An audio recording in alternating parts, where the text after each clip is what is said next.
नमस्कार दोस्तों। आजकल हमारे देश में अगर किसी को अपने फिल्म का फ्री ऑफ कॉस्ट प्रमोशन करना होता है तो वह उस फिल्म को विवादों में ला देता है। घूसखोर पंडित ऐसा ही एक उदाहरण देखने को मिल रहा है। इसी बात को लेकर एक डिबेट के दौरान चित्रा त्रिपाठी ने वामपंथी नेता विवेक श्रीवास्तव के नेक्स्ट लेवल की रोस्टिंग शुरू कर दी। आप लोग खुद ही देख लीजिए, अंत तक जरूर देखिएगा, बहुत मजा आएगा। मुझे लगता है जाति से मेरी जाति क्या है, आपकी जाति क्या है, उसने इस पे टिप्पणी क्यों की, उसने उसके अरे हर टेररिस्ट को आप मुस्लिम बोलते हो, हर मुस्लिम को आप टेररिस्ट की निगाह से देखते हो, वो गलत नहीं है क्या? वो गलत नहीं है? गलत कैसे हुआ? ऐसा नहीं है कि जो गलत हुआ योगिता भयाना जी, कैसे गलत हो गया? ये दिल्ली में अभी ज्यादा दूर नहीं जाएंगे। दिल्ली में जिन लोगों ने ब्लास्ट किया है, कौन से समुदाय से आते हैं वो लोग? योगिता भयाना जी, हमारे देश के बच्चे थे ना, एमबीबीएस पढ़े हुए थे। आपकी गलत बातों का शिकार नहीं होना चाहती मैं, और टॉपिक से नहीं भटकूंगी। क्यों नहीं बताया जाएगा किस बात पे शर्मिंदगी होती है, किस बात पे शर्मिंदगी होती है? योगिता जी, दिल्ली में लाल किले के बाहर इतने लोग मारे गए, इतने लोग मारे गए। योगिता भयाना जी, आप तो उनके साथ खड़े होना चाहिए था। आप ये कहने की नहीं, उनको बताना नहीं चाहिए कि वो मुस्लिम समुदाय से थी। किस समुदाय से थी? किस समुदाय से थी? किस समुदाय से थे वो आतंकवादी? योगिता भयाना जी, कैसी बातें, कोई फर्क नहीं पड़ता है। कैसी बातें कर रही है? कोई फर्क नहीं पड़ता है। फर्क पड़ता है, कोई फर्क पड़ता है योगिता जी, फर्क पड़ता है। आपके घर के लोग वहां पर मारे जा रहे हैं, आपके लिए कोई फर्क नहीं पड़ता है योगिता भयाना जी। अरे मुझे शर्म आ रही है कि आप सामाजिक कार्यकर्ता के तौर पर इस तरह की बातें कर रही हैं। मैं मेन टॉपिक पर आ जा रही हूँ। आप लोगों को योगिता जी, दरअसल दिक्कत इस बात की हो गई है ना कि अब मुस्लिम समुदाय में अगर कोई टेररिस्ट पैदा हो रहा है तो हम उसको ढकने में लग जाते हैं। हम ढकेंगे तो उस बीमारी को ठीक नहीं कर पाएंगे। उस बीमारी को ठीक किए जाने की जरूरत है। मुस्लिम समाज के बच्चे अगर आतंकवादी बन रहे हैं तो ये जिम्मेदार प्रबुद्ध लोगों की जिम्मेदारी है। और फिर से मैं आ जाती हूँ, आप मेरा टॉपिक भटका रही हैं योगिता जी। पता नहीं टॉपिक पर तो इसे बुलाया गया था, आपको फिर नहीं आना चाहिए था। अगर आपको इस पर बात नहीं करनी चाहिए थी तो नहीं, आपको मुझे लगता है मेन टॉपिक पर आ जाते हैं। टॉपिक पर मुकेश त्यागी जी की टिप्पणी नहीं हो पाई है। मुकेश त्यागी जी, नहीं देखिए प्लीज, प्राइम टाइम को अच्छे सदुपयोग में। ठीक है, प्राइम टाइम का यही अच्छा मुद्दा है। प्राइम टाइम का ये बिल्कुल बेस्ट मुद्दा है योगिता भयाना जी, सबसे बेस्ट मुद्दा है जो हमारी एडिटोरियल टीम ने चुना है। ठीक है, आपको लग रहा होगा ये वाहियात है, मुझे लग रहा है सबसे बेस्ट है। और इस तरह से किसी एक वर्ग को अगर निशाना बनाया जाएगा तो ऐसे लोगों पर शर्म करूंगी मैं। ये तरीका नहीं हो सकता है। और जिसको इस डिबेट में पार्टिसिपेट नहीं करना है वो जा सकता है। मुझे लगता है हमारी गेस्ट टीम में बताया होगा किस टॉपिक पर आपको डिबेट करने के लिए आना है। बोलिए, अब मैं आ जाती हूँ आपके पास त्यागी साहब। मुकेश त्यागी जी, क्या है पक्ष इस पर आपका? चित्रा जी, मेरा पक्ष तो बिल्कुल साफ है और इसमें कहीं कोई यदि वो नहीं लगना चाहिए। अब आप ये देखिए कि जब राहुल गांधी जी ने सारे मोदी चोर हैं, सारे मोदी क्यों चोर हैं, तो उस पर कोर्ट ने कन्विक्शन किया। बिल्कुल, क्यों किया भाई? अगर आप ये कहते हैं कि कास्ट का कोई एंगल नहीं होना चाहिए, अभिव्यक्ति की आजादी में आप कुछ भी समेट सकते हैं, तो मैं समझता हूँ कि एससी एक्ट क्यों बना? फिर एससी एसटी एक्ट के अंदर सेक्शन 3 में ये क्रिमिनल ऑफेंस है।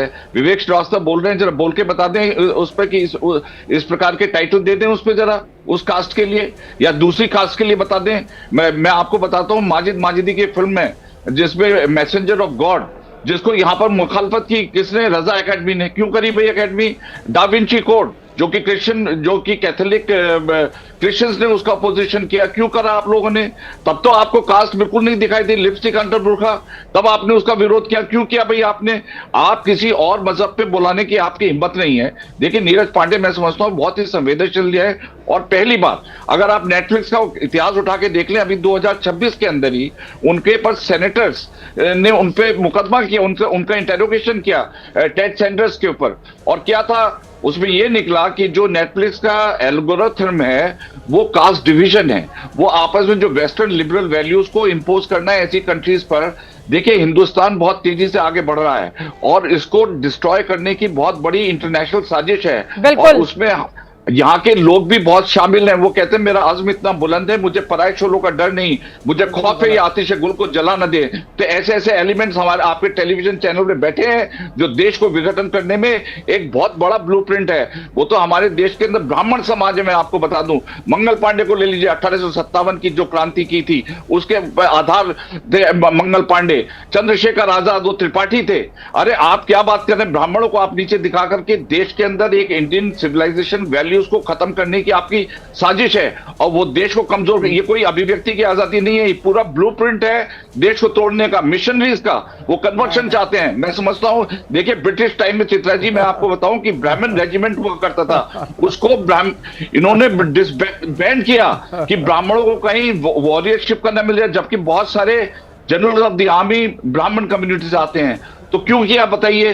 तो ये एक पूरी साजिश चली आ रही है अनादि काल से कि हिंदू धर्म इतना मजबूत धर्म है। अब आप देख लीजिए चित्रा जी, साउथ के अंदर एंटी ब्राह्मणिकल लॉ भी चल रही है, वहां पे तमाम प्रकार की पिक्चरें बन रही हैं। तो ये एक अपीजमेंट के जो ये हिस्ट्री चली आई है जिसमें हमारे कुछ नहीं, लेकिन मुकेश त्यागी जी अब एक सवाल आपने महत्वपूर्ण बात कही, अब मैं आपसे जानना चाहूंगी, वो कहना एक फिल्म ही तो है, एक फिल्म को लेकर इतना आहत होने की क्या जरूरत है मुकेश त्यागी जी? और अगर ब्राह्मणों की बात करें तो मोटा मोटी जो अनुमान लगाया जाता है 10% से बहुत कम उनकी संख्या होगी पूरे देश को अगर मिला लें, ऐसा अब तक बताया जाता रहा है। हालांकि अब जब जातिगत आंकड़े सामने आएंगे तब स्थिति ज्यादा स्पष्ट हो पाएगी। तो फिर ब्राह्मणवाद को लेकर इतना डर क्यों पैदा किया जाता है?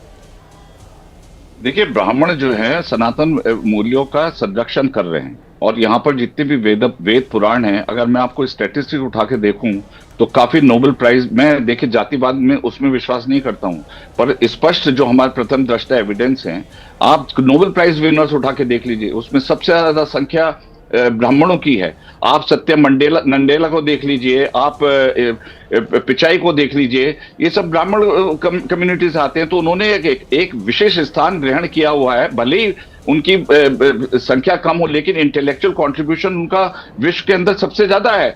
तो ये भी एक खत्म करने का इरादा है कि भाई ये इंटेलेक्चुअल कैपिटल जो इंडिया का है, इसको ये आप इसको इनोसेंट अभिव्यक्ति मत समझिए। क्यों नेटफ्लिक्स ने विड्रॉ किया, जरा मुझे पूछिए। अगर नेटफ्लिक्स को डर नहीं होता तो क्यों विड्रॉ किया? अब क्यों नहीं बोलते हैं विवेक श्रीवास्तव कि भाई नेटफ्लिक्स से जाके मोर्चा निकालें कि आपने क्यों विड्रॉ किया, आप क्यों डर गए, आपको अभिव्यक्ति की आजादी है।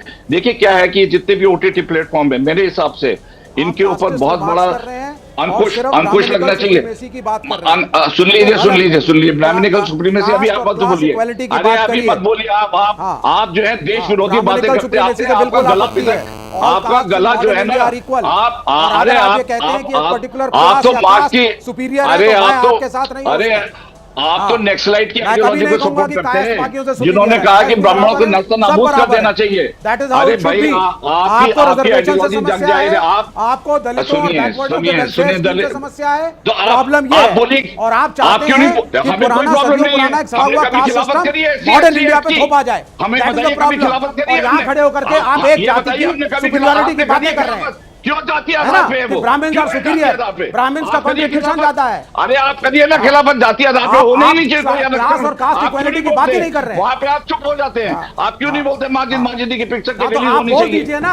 आने वाले समय में रिजर्वेशन जो एक पर्टिकुलर ब्राह्मण जाति को मंदिर में पूजा कराने का है वो हटाया जाए, हर जाति को मिले, और हर मंदिर के अंदर दलित पुजारी भी हो, बैकवर्ड पुजारी भी हो, शंकराचार्य की पत्नी पे ब्राह्मण के अलावा। अरे कौन से पाकिस्तान में रहते क्या विवेक श्रीवास्तव, आपको पता नहीं है? हमारे देश में बहुत सारे ऐसे मंदिर हैं जहां पर आपको दलित पुजारी मिल जाएंगे। कहां से आ रहे हैं, कहां से लेकर आते हैं इस तरह की सोच?